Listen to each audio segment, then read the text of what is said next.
বছর সাধনা করলো বাংলাদেশে জামাত ইসলামের ঠাঁই হবে না, হবে না, হবে না। ওদের আমির ডক্টর শফিকুর রহমান উনি বলছেন চাঁদা নিব না, চাঁদা দিব না। আরে চাঁদা ছাড়া, চাঁদা দিয়ে তো জামাতের উৎপত্তি, চাঁদা ছাড়া জামাত চলতে পারবে? ঘরে ঘরে ইয়ারদের টাকা তুলে, মুঠি তুলে, ঠিক না? বেটি বলছি, বায়তুল মালের টাকা তুলে, জাকাত সাদকার টাকা তুলে।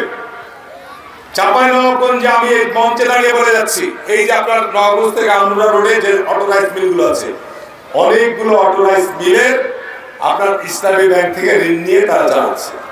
এই মিল মালিকদেরকে ডেকে ডেকে ইসলামী ব্যাংকের ম্যানেজার বলছে যে এখানে জামাত ইসলামের প্রার্থীর জন্য টাকা দিতে হবে।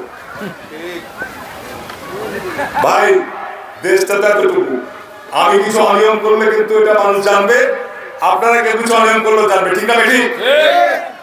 সুতরাং এই যে আমাদের জামাতের আমির ডক্টর লতিফ কি শফিকুর রহমান জীবনে এক প্রধান এমপি হতে পারেনি, ঠিক না বেটি বলছি? ওনার জামানত পর্যন্ত বাজেয়াপ্ত হয়েছে। উনারা আবার দেশ পরিচালনার নসিহত দেয়, রাষ্ট্র পরিচালনায় বাজেট কাকে বলে, কত প্রকার কিছু জানে, তাদের অভিজ্ঞতা আছে। এখন উনারা বলছেন বিএনপি দুর্নীতিতে 5 বার চ্যাম্পিয়ন হয়েছে। তো বিএনপি যে দুর্নীতিতে 5 বার চ্যাম্পিয়ন হলো, সেই মন্ত্রী পরিষদের সদস্য জামাতের সঙ্গে মন্ত্রীরা ছিল, ঠিক না বেটি? তাহলে তারা কেন জামাত ইসলামরা কি দুর্নীতির ভাগ নিয়েছিলেন? তখন কেন আপনাদের মুখ বন্ধ ছিল, কথা বলেননি, ঠিক না বেটি বলছি?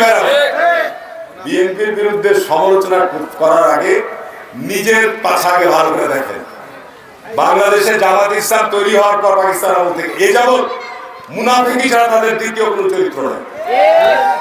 47-এ পাকিস্তানের বিরোধিতা করেছে, আবার 71-এ এসে বাংলাদেশের স্বাধীনতার যুদ্ধের বিরোধিতা করেছে, 86 সালের জোটের আন্দোলনকে চুরিকাঘাত করে তারা ইসলামের বিরুদ্ধে নির্বাচন দিয়েছে। তাদের চরিত্র হচ্ছে মুনাফিকিতে ভরপুর। আর এদেশের মানুষ বলছে, ভাই জামাত ইসলাম আওয়ামী লীগকে দেখেছেন, জামাত কি জাতীয় পার্টিকে দেখেছেন, তারপরে বিএনপিকেও দেখেছেন, একবার আমরাকে দেখেন।